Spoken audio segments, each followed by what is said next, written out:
November 5వ తేదీ కార్తీక పౌర్ణమి బుధవారం. ఈ రోజున అశ్విని నక్షత్రము, భరణి నక్షత్రము రెండూ ఉన్నటువంటి రోజు.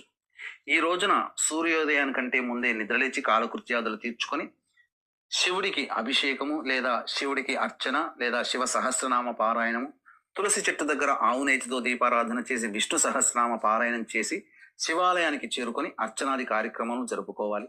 నవగ్రహాల చుట్టూ శివాయ నమః అంటూ 27 ప్రదక్షిణలు చేసి శివాలయంలో కానీ విష్ణు ఆలయంలో కానీ రావి చెట్టు దగ్గరనైనా కానీ దీపము ప్రజ్వలించాలి, దీపాన్ని వెలిగించాలి. అలాగే అరటి డొప్పలనైనా కానీ లేదా ఏదైనా ఆకు డొప్పలనైనా కానీ పుష్పపు ఒత్తి, బొడ్డు ఒత్తి అంటారు, ఆవు నేతిలో ముంచి ఆ ఒత్తి వెలిగించి తటాకములో, సరస్సులో లేదా నదుల్లో కానీ ఈ యొక్క దీపాన్ని వదలాలి. లేదా ఇంట్లోనే బకెట్ ఏర్పాటు చేసుకొని అరటి డొప్పల్లో కానీ లేదా ఆకు డొప్పల్లో కానీ దీపాన్ని ప్రజ్వలించి ఆ